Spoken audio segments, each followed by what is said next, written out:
Hola, hola, buen día. ¿Me escuchan por ahí?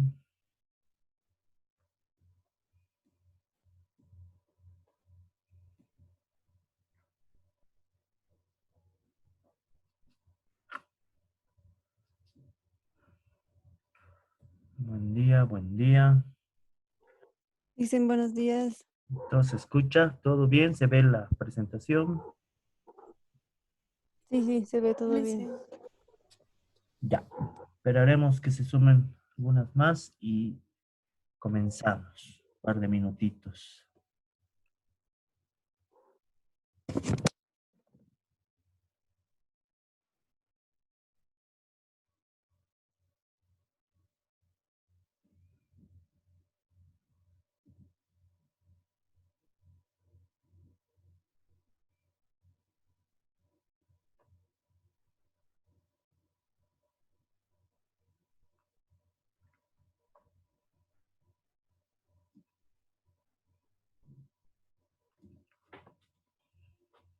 Buen día, Lice. Buen día, buen día.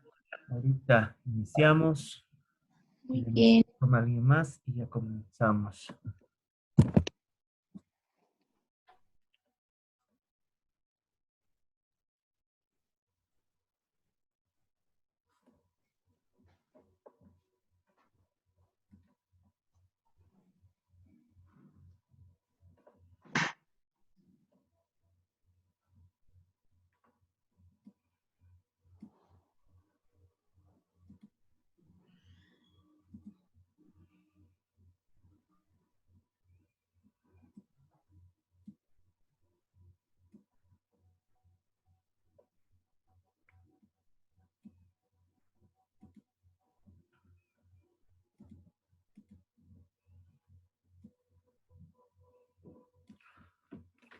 Bueno, buen día.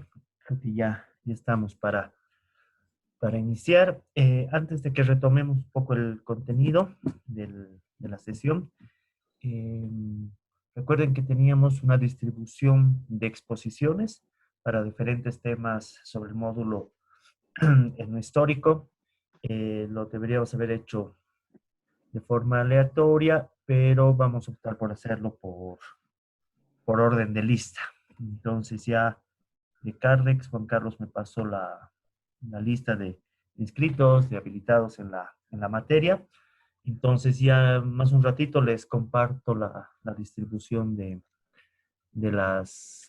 los contenidos para estas exposiciones. Vamos viendo cómo nos organizamos un poco con este tema. En principio lo ideal sería tener las exposiciones en las sesiones habituales de, de clase, es decir, podríamos programar el ir preparando ya estas exposiciones para después de la cuarentena. Queda un poco la duda si es que se va a alargar este periodo o no. Entonces, ahí veríamos alternativas, por ahí que ustedes generan algún tipo de videoconferencia, y iremos viendo, ¿no? En principio pensemos que tendremos seguiremos avanzando un poco algunos contenidos todavía pendientes de la materia en estas semanas. También habrá una lecturita ahí que en el instructivo este de las exposiciones es una lectura general, que la podríamos más bien conversar por esta vía y ver qué es lo que pasa, ¿no? Si es que ya se habilita el hecho de que podamos retomar las sesiones presenciales, pues las exposiciones ya empezarían inmediatamente cuando retomemos eso. Si no vemos alternativas de cómo pueden preparar una videoconferencia, ya nos damos ahí modos para que no detengamos eso, ¿no? Y también ustedes puedan generar estos contenidos y exponerlos. Entonces, les voy a compartir el documento. Recuerden algo que ya les había anticipado, es que la idea de estas exposiciones, eh, ahí en lo que les voy a compartir están precisamente las lecturas principales sobre las cuales van a preparar sus expos, pero lo central también es ir identificando categorías o, como habíamos dicho, unidades mínimas de análisis, categorías antropológicas, que luego nos permita tener un buen manejo de estas categorías. Por eso otra de las sesiones que vamos a tener ya la siguiente semana va a ser un poquito más aclarando esta idea de qué es una categoría, cómo diferenciamos tipos de categorías o de conceptos a partir de un ejemplo, ¿no? Entonces, un trabajito que justamente se realizó con uno de los talleres B, que estuvieron a mi cargo hace unos años y ahora salió también de ahí un artículo. Les estaré pasando también ahí el link del artículo que está, ya salió, pero bueno, se tiene que presentar oficialmente la carrera, pero ya está en digital, entonces para que lo puedan chequear. Entonces, sobre eso trabajaremos un poco la próxima semana para que ustedes también tengan mayor claridad del trabajo en torno a las categorías, especialmente un poco desde la teoría fundamentada. Entonces, les recuerdo que esta distribución de temas a exponer no solo consisten en la exposición como tal de lo que han leído, sino un análisis, una identificación de categorías antropológicas en estos textos que son principalmente etnohistóricos. En el instructivo va a estar esto y como les digo, la próxima semana vamos a tener un poquito más de claridad sobre lo que son categorías. Ya habíamos hablado un poco de esto también en una de las primeras clases, cuál es la importancia de identificar categorías, cómo trabajar con categorías antropológicas, pero esto profundizamos un poco más la siguiente clase.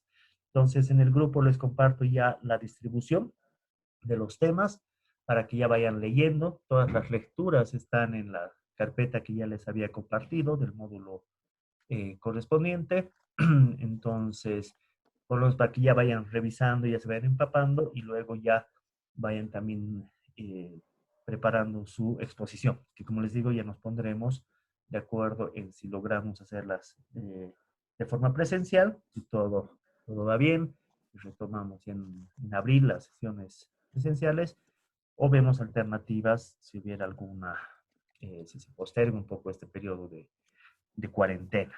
¿Listo? Entonces, atentos, atentas a lo que va a ser esta distribución para que ya puedan ir revisando el material.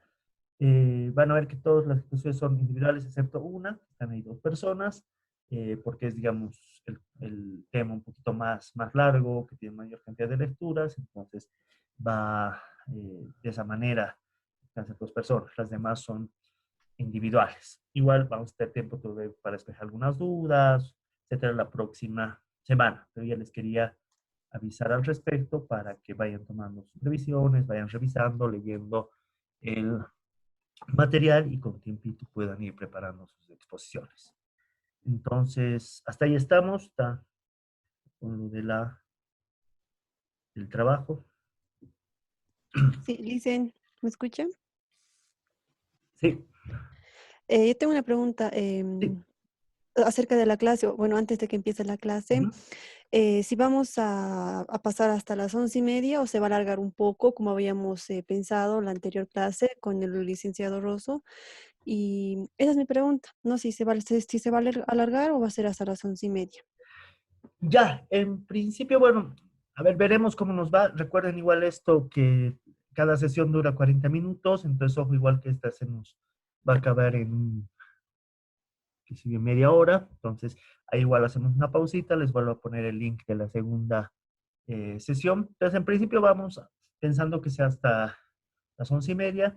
Les decía que por ahí nos alargábamos, por ahí sí salían mayores elementos, etcétera, a partir de la exposición. Entonces, en principio pensamos que vamos a tener solo dos sesiones, digamos, de 40 minutos, con ese intermedio entre que se habilita otra reunión. Entonces, en principio, para responder, vamos hasta las 11:30, y a lo mucho por ahí nos extendemos un poquito más. Pero creo que no, por ahí no va a ser tan necesario por extendernos mucho más. Veremos cómo va nuestro avance. Lo único es esa recomendación. Ya saben, se está acabando, se acaba la sesión. Hacemos una pausita, les pongo el nuevo link en el grupo. Nos damos unos minutitos y retomamos con la segunda parte. Entonces, intentaremos hacerla en el tiempo que tenemos un poco establecidos. ¿Listo? Sí, Licen, gracias.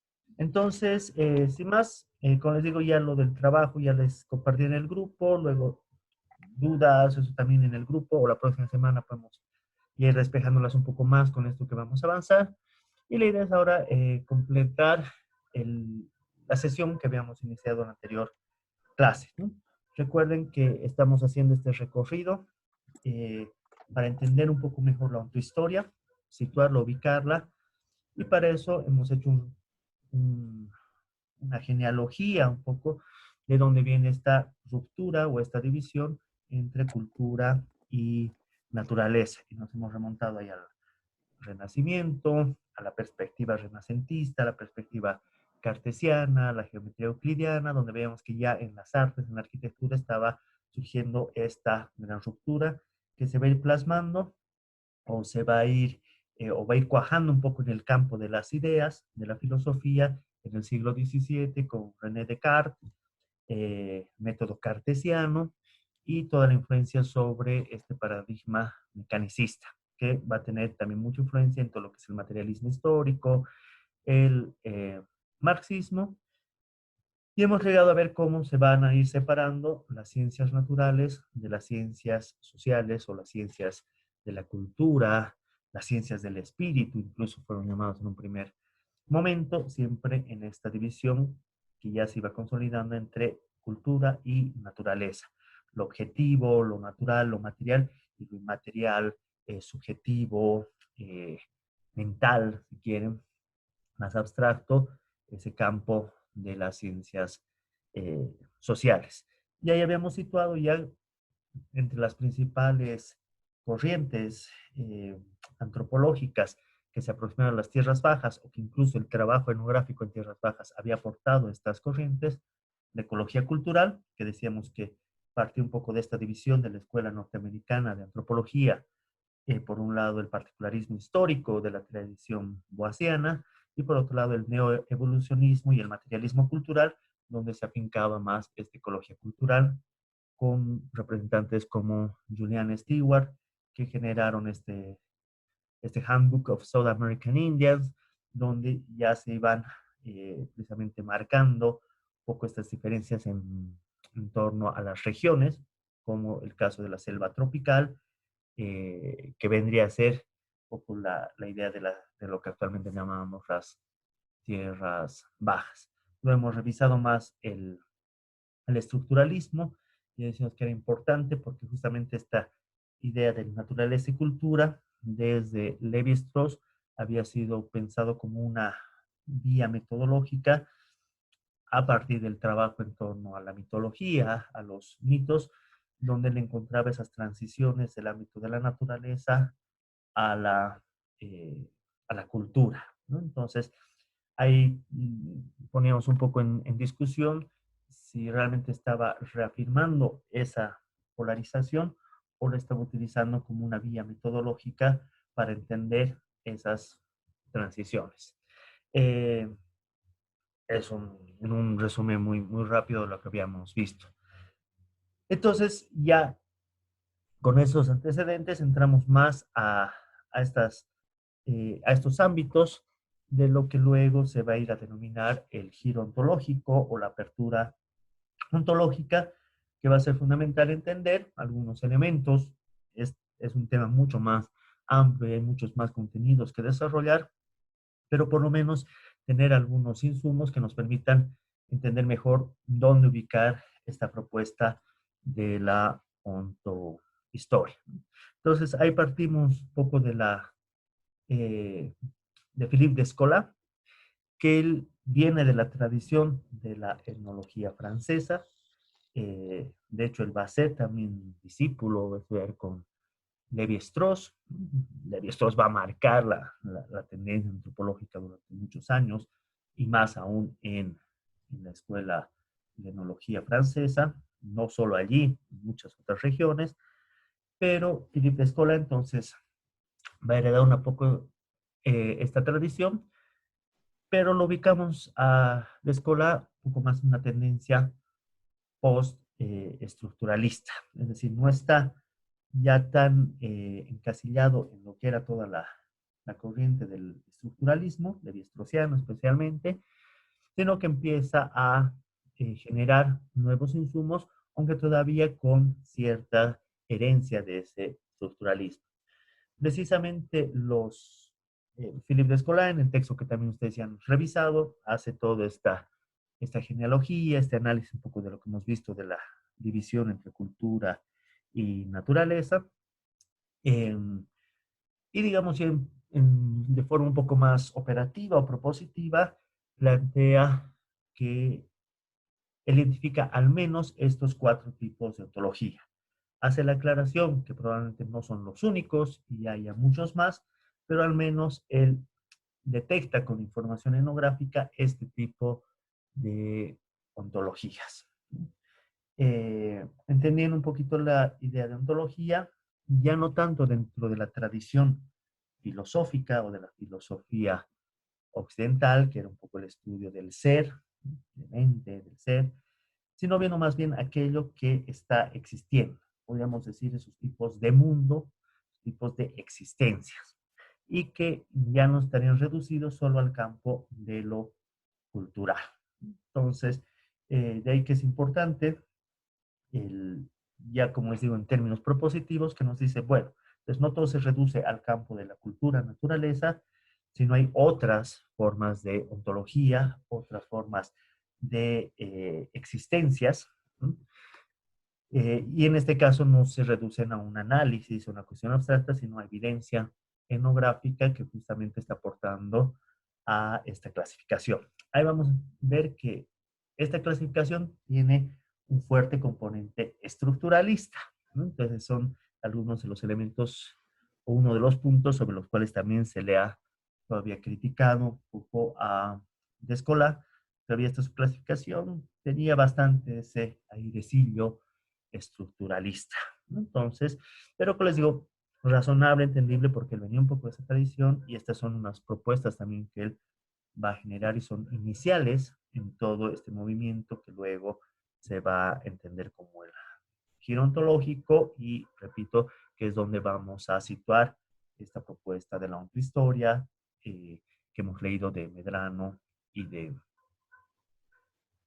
Torra, ¿no? Entonces él distingue de Escolar por lo menos 4 tipos de ontologías, que sería el naturalismo, el totemismo, el analogismo y el animismo. No vamos a entrar muy de lleno cada uno de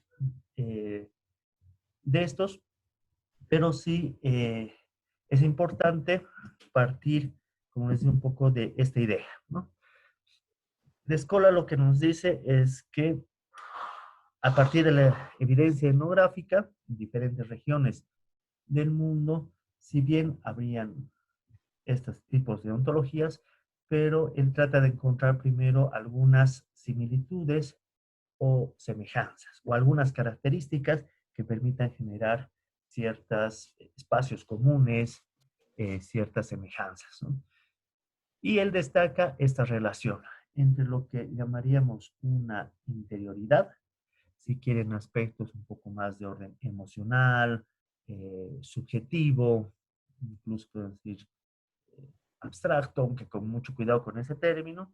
Y por otro lado, una idea de materialidad o fisicalidad, es decir, algo más externo, probablemente palpable, sustancias, cuestiones más físicas, formas que tendrían las diferentes entidades que existen en el mundo o en los mundos, ¿no? Esta idea de un poco de los mundos luego se la entendía como pluriverso ya por otros autores. Escola no se mete mucho en ese rollo del pluriverso o el universo. Pero nos dice por lo menos las existencias, ¿no? Eso que está existiendo en el mundo, dentro de estas diferentes regiones, en todas estas ontologías, pues van a tener más o menos en común esta idea de interioridad y materialidad. Habrá quienes allá también generan otro punto de crítica de Escola y nos dirá, esto suena mucho a cuerpo y alma. Interioridad, alma o espíritu y fisicalidad, materialidad, cuerpo, ¿no? Él dice, no caigamos en eso, es probablemente parte también de una de estas ontologías o más vinculado a ciertas tradiciones occidentales o religiosas occidentales, donde se muestra esta cuestión cuerpo y alma, pero sería más bien justamente una de las formas de entender esta relación entre interioridad y materialidad, pero nos advierte no extrapolar esto a todas las otras formas o a los otros tipos de ontología. En todo caso, hay, como les decía, todavía hay una herencia fuerte del estructuralismo. Él también nos dice que al estructuralismo se le había criticado bastante esta cuestión de las oposiciones, las dualidades. Esta es otra de esas, interioridad, materialidad, o interioridad, fisicalidad.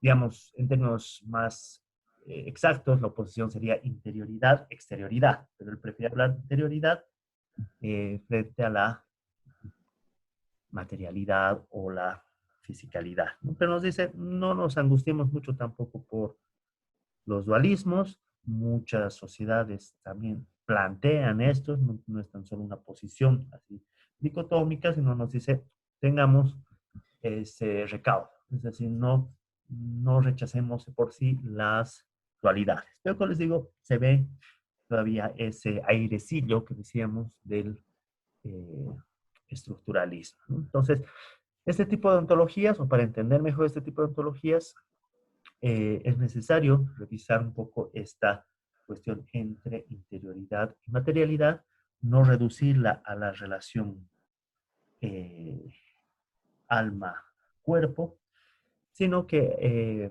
más bien ver dentro de lo etnográfico los diferentes matices que se van generando.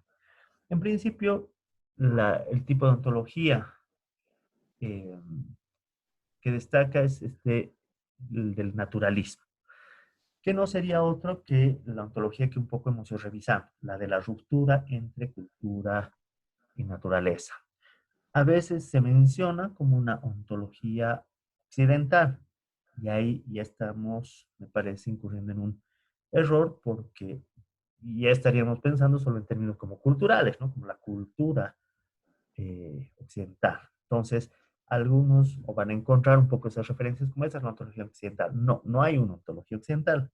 Lo que puede haber es una ontología naturalista en la cual sociedades occidentales y otras que no sean occidentales se mueven o ya están de alguna manera es esas formas de existencia que ya están ahí establecidas. La división entre cultura y eh, naturaleza.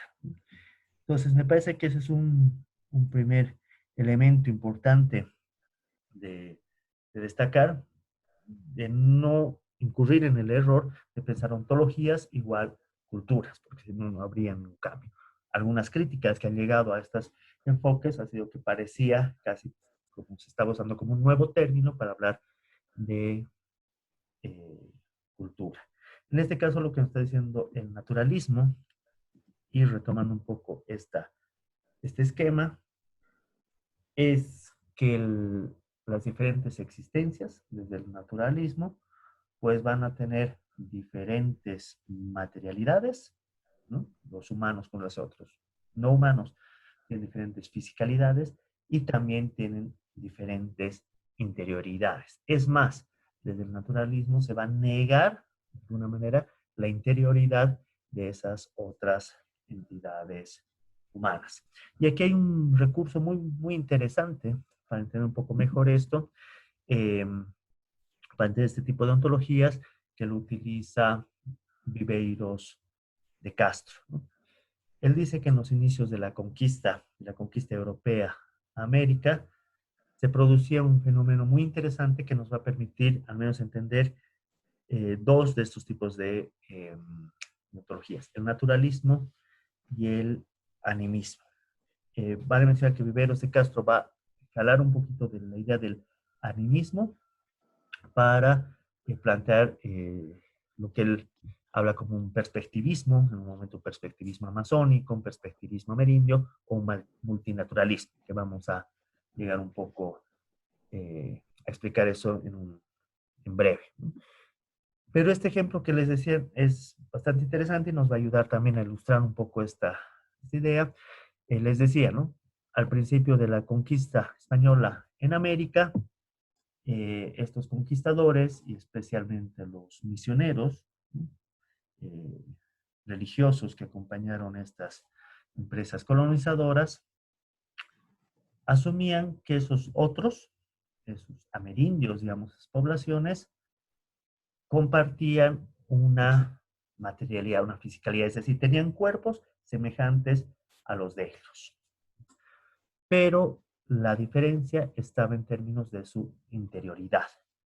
Para estos, especialmente con estos misioneros, decían, estos otros son igual a nosotros, físicamente, sus cuerpos son iguales, semejantes, digamos, ¿no? Al menos tienen cabeza, tienen ojos, tienen piernas, qué sé yo, pero la gran duda era si tenían alma.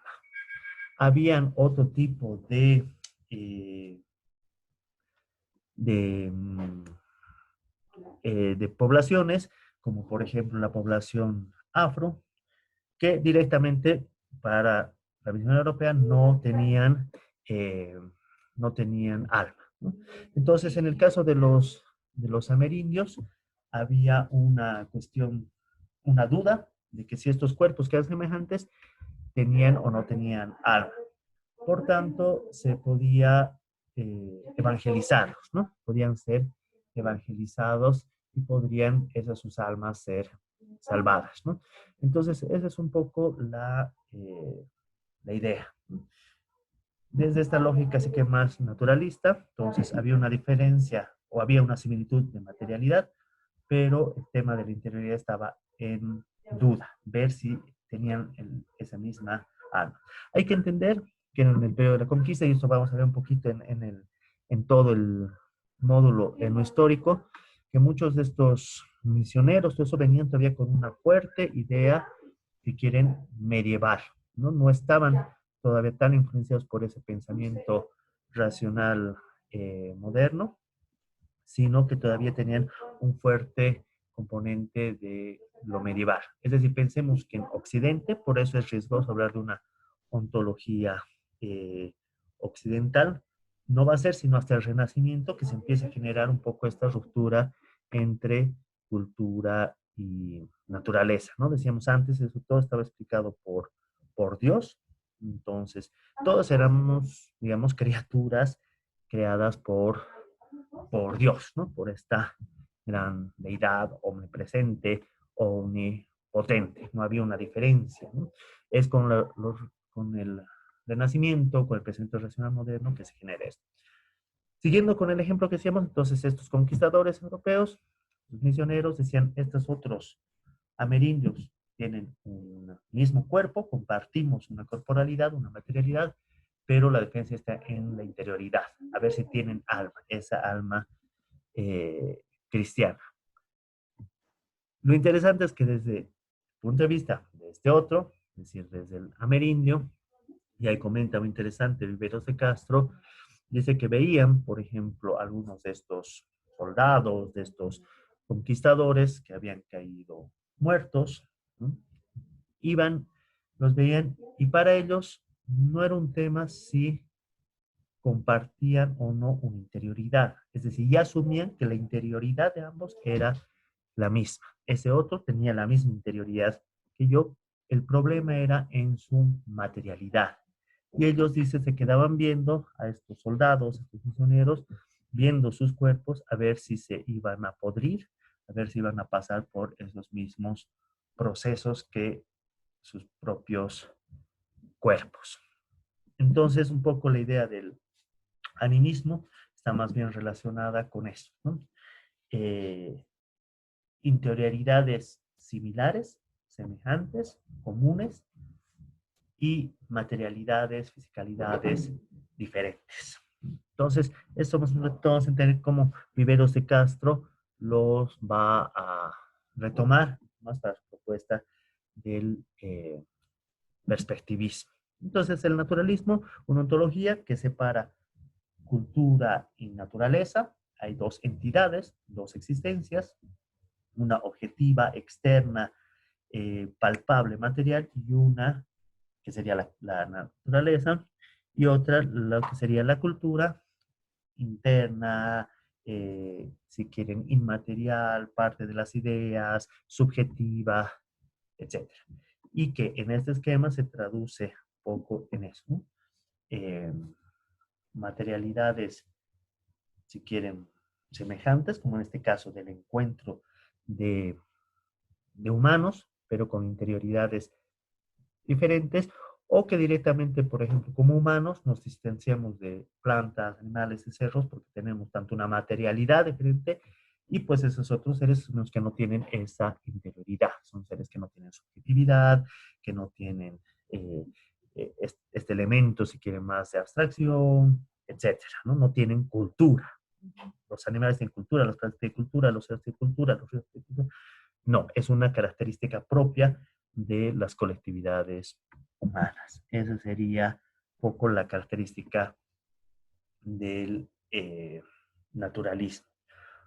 Por otro lado, como decía, un poco siguiendo esta lógica estructural, una diferencia fuerte de escolar, el animismo, que no es ese animismo de las escuelas clásicas de la antropología, donde se ubicaba el animismo como un sistema religioso de un estadio inferior de la evolución. ¿No? Recuerden ahí, el animismo estaba un poco ligado a estas colectividades indicadas como salvajes o a la etapa del salvajismo que estas sociedades le atribuían que esas diferentes entidades de la naturaleza tenían, digamos, alma, ¿no? Así dicho, de forma muy simple. Había otro estadio donde más bien ya estas colectividades eran monoteístas, ¿no? Tenían diferentes deidades y pasamos a una etapa de civilización donde más bien eran, perdón, las anteriores eran politeístas, ¿no? Varias deidades y la civilización ya monoteísta, ¿no? Un solo Dios omnipresente, omnipotente, etcétera. Esta idea de animismo se aleja de esa visión de la antropología clásica evolucionista y más bien lo que nos dirá de Escola es que entiende esto que decíamos, ¿no? Es decir, más bien materialidades, es decir, entidades que tienen diferentes materialidades o fisicalidades, pero que comparten una interioridad. Si solo como ejemplo, recuerden, teniendo el cuidado de no hacer esta extrapolación cuerpo y alma, serían entonces cuerpos distintos, pero que comparten el mismo espíritu, misma alma. De hecho, otra manera, y esto como les decía ya en Viveros de Castro, nos dirá diferentes naturalezas que comparten una misma cultura. Ahora llegamos un poco a eso, ¿no? Esto hay que irlo digiriendo de poco.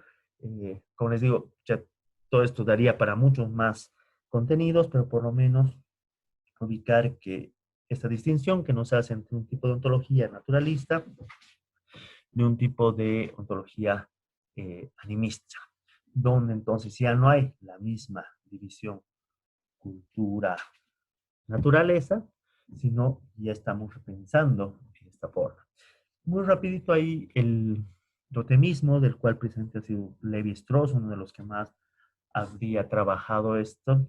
Es muy interesante porque el totemismo finalmente hace referencia a ancestros, llamados ancestros míticos, comunes, que suelen estar, según las sociedades, relacionados especialmente con animales. Entonces teníamos como tótem, digamos, el lobo, y por otro lado teníamos el jaguar.